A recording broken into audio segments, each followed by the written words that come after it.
Hey guys, I'm Zach the Movie Fan. Yes, I know it's been a while.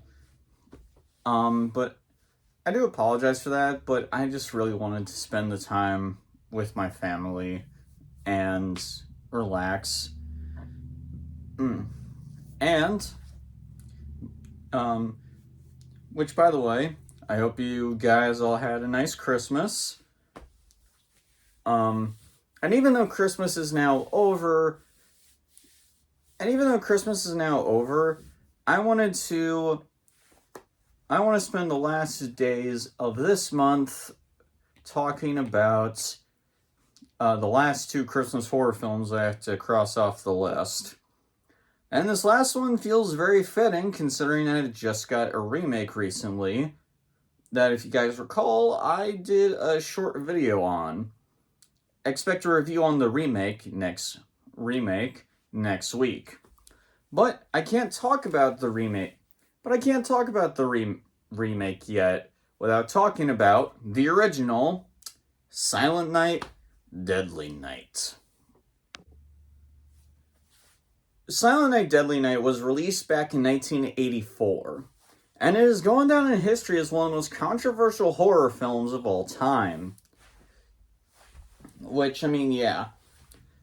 Usually I don't really bring out those kinds of details in my reviews, but I legit want to put the story of this film's controversy into this review because I find it legitimately fascinating and interesting how the country was just in a full uproar over this one movie.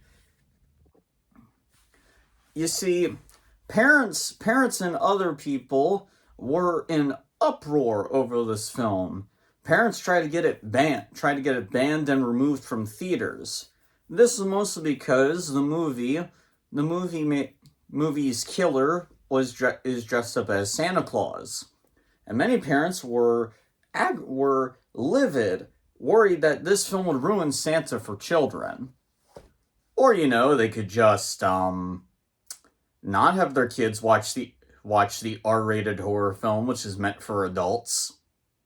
But that's just how logic works. Now, angry mobs forming is nothing new, especially around this time. Like around the early 90s, both Batman Returns and the Ninja Turtles movie actually had the same kind of issues with complaints from parents.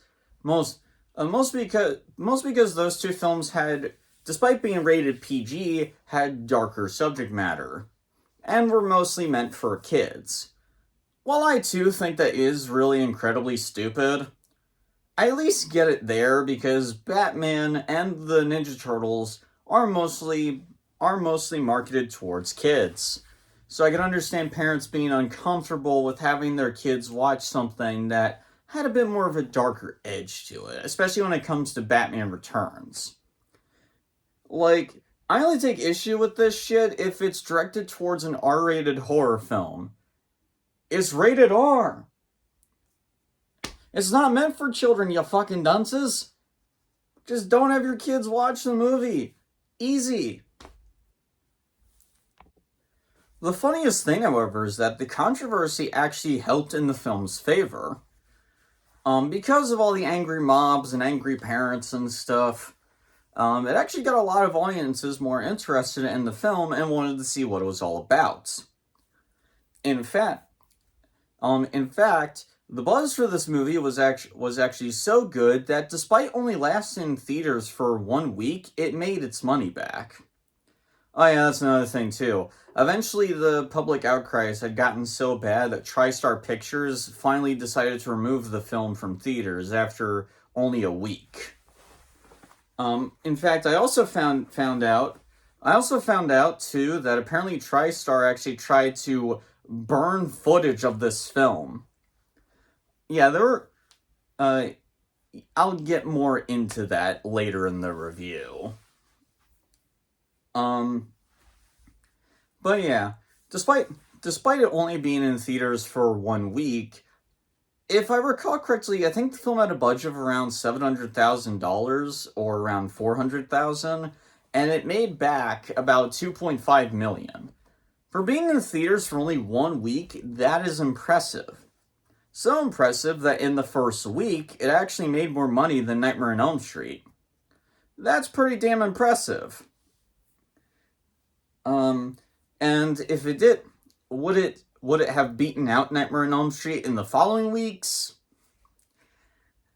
I doubt it, but still. It's definitely one of those cases where bad publicity was good publicity. Yeah, I actually wonder if that's what the live-action Snow White movie tried to do. Like, they thought all the controversy would actually get audiences interested, but it had the total opposite effect. But, whatever. Because the first film did make a modest profit, it led to a big series. I should say that I have not seen any of the Silent Night, Deadly Night sequels, but I have a feeling that I will probably get around to them sometime in the future. Although I'm not looking forward to it, because I've heard the sequels are pretty fucking bad. But I mean, at the same time, I've seen Jason Goes to Hell. I've seen Jason Goes to Hell and Halloween 6. I mean, I doubt that the Silent Night, Deadly Night sequels could be anywhere near as bad as those. Knock on wood. Yeah, and over the years, it's gained a huge cult following. Well, and it's now considered, to some, a Christmas horror movie classic to watch around the time of year.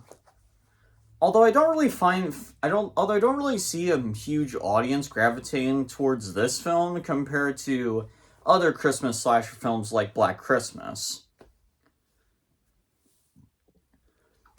And eventually, at some point, I believe sometime around the early 2000s, they were able to actually find a bunch of footage that was cut from the theatrical release and actually managed to restore it.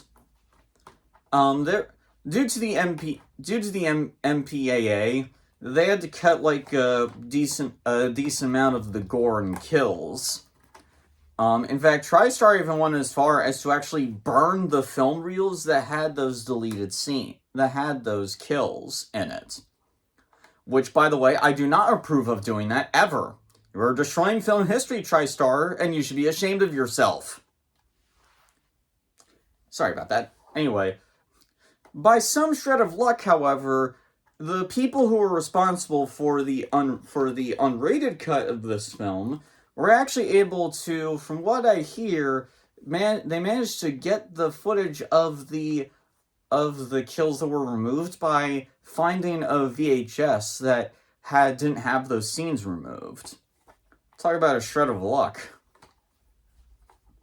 But yeah, and you could tell too, like, just by looking at this box art, they are very aware that this movie got big because of its sense of how it pissed off so many people. Like, seriously, listen to the credits on this box art. Hordes of angry mothers couldn't keep it away. Uncut and uncensored. The way it was meant to be seen. Community leaders tried to suppress it. The PTA fought to ban it. Now one of the most controversial slasher films of all time is uncut, uncensored, and back like never before. Like, seriously, it kind of feels like, is it me or does it kind of sounds like they hired like a edgy teen to do up all this shit on the box art. Yeah. And now this goes without saying, but I obviously do not care if a film has a big controversy behind it. Most of the time. In fact, that honestly does get me intrigued. Even if a controversial film has a lot of bad press, I want to see it for myself and see if it, and give it a fair shot. Because I believe every film, even if it got a lot of bad press, deserves a fair chance. Hell, I actually like the movie High Tension, and that's also considered a very controversial horror film, albeit for completely different reasons. I'm not going to pretend High Tension is great. It's definitely not my favorite film from Alexandre Aja. He's a great filmmaker, by the way. I highly recommend checking out his stuff. But I do enjoy High Tension. So, will I enjoy the original Silent Night, Deadly Night in a similar way? Let's have a look.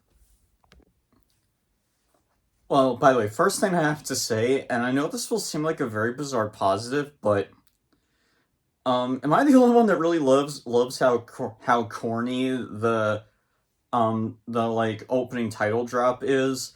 Like, seriously, look at this shit.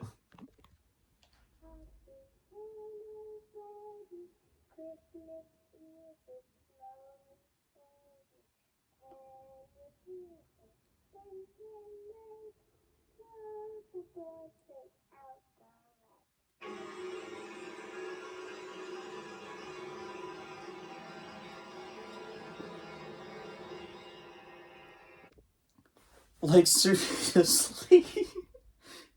I mean, don't get me wrong, I love it, but like that random like music like stain sound mixed with like cartoony looking blood splatter. I mean, it's really corny, but in a way I do enjoy. I do really miss this kind of corniness that you don't really see in horror films today. But alright, enough screwing around. Let's get to talking about the movie. Silent Night Deadly Night tells the story of Billy Chapman. Billy is unfortunately traumatized when he sees his parents brutally murdered by a man dressed up as Santa Claus. And if that wasn't bad enough, when Billy and his little brother Ricky are dropped off at an orphanage, he is further traumatized due to the horrible, and might I add, absolutely vile nun Mother Superior.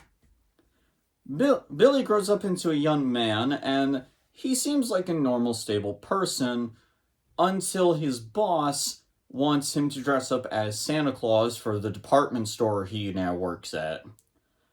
Event. And after witnessing assaults that night, Billy finally snaps and goes on a killing spree, killing people he sees as naughty. But yeah, so let's start off with the positives. Right off the bat, I love this film's premise. I always give thumbs up to a slasher film that actually has the slasher villain be the main protagonist. A lot of horror fans debate on what kind of slasher villain is preferable. The one that you're meant to be terrified of and not know much about, or one you're meant to be sympathetic towards and get his whole story. You know, kind of similar to the ongoing debate between people when it comes to the original Halloween and its Rob Zombie remake. Me personally, though, very similar. It's kind of similar to how I would feel about zombie rules. Do whatever makes your version work. Do whatever makes your version unique. Because I feel like if every horror film tries to do like the same thing, it would get boring. That's just my personal opinion. So I'm all for somebody wanting to do a different take on a genre, and that's exactly what Silent Night, Deadly Night does. Not completely original.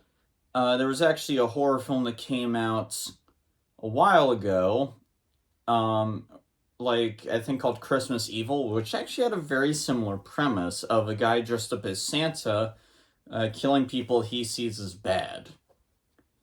The big difference here, though, is that Silent Night, Deadly Night, we actually really get to spend time with Billy Chapman. We get to see his descend into a killer. We get to see his whole life story. And for a slasher film to do that, I will always give props, because because that is a genuinely unique idea. But yeah. But of course, just because somebody does a unique idea doesn't mean it works if it's not executed well. And for the most part, I feel that Silent Night Deadly Night does execute it well. Um, I'm dead serious when I say that I actually really like Billy as a character. I really like how the film does try to make you sympathize with him in some way. The things that he goes through, you do legit feel really horribly sorry for this poor kid. I remember Andy, the guy from Stitch Together Pictures, years ago, he did a Boots to Reboots video talking about the original Silent Night Deadly Night and the 2012 remake. And I remember him saying that and I remember him saying that like the actor that plays Billy in this film, it doesn't really come off as that threatening, and I think that's the idea. Billy is not really meant to be seen as a monster. You're meant to feel more sympathy for him, I feel. This movie actually has a surprising amount of commentary on mental illness. It um the stuff that Billy go we see Billy go through trauma and PTSD. Um and it's and while yes, it's not like the best depiction. Obviously, people who have gone through the kind of stuff Billy has went through, obviously they don't always turn into killers or something like that. But for a film that came out in 1984, I was not expecting this kind of commentary, which, by the way, was completely unintentional. According to what I was able to Google, the filmmakers only cared about making a horror film about a killer Santa. Um, so while it wasn't intentional, this film actually does have decent commentary on mental illness. You actually do. I think that's the reason why I felt so sorry for Billy, because man, if he just had one good role model in his life, or if he just or if somebody would just take him to a therapist or something, everything in the towards the end of the film, all of that could have been avoided. And it is a damn shame, honestly.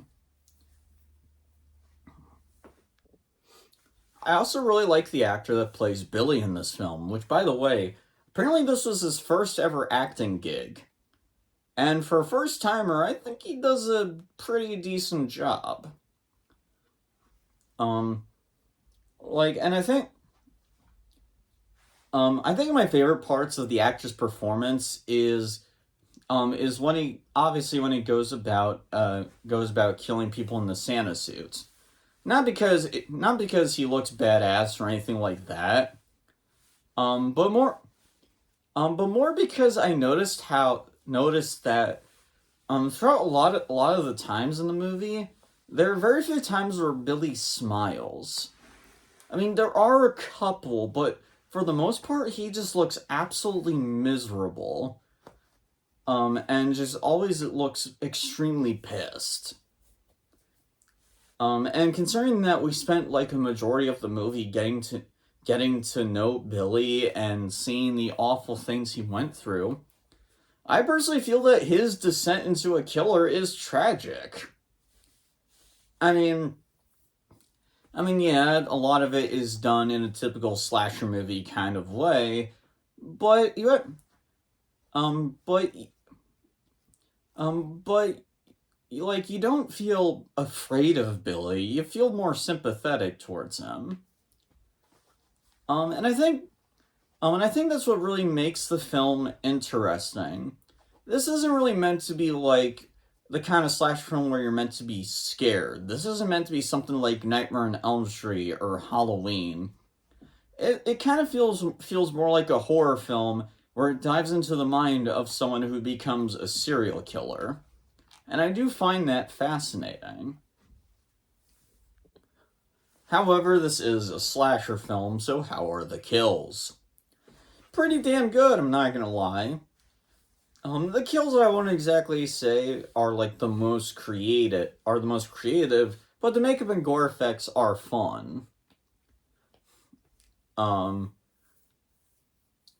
which, which by the way, yeah, I guess I should also mention this. I have the unrated version of the film, if you guys can already tell.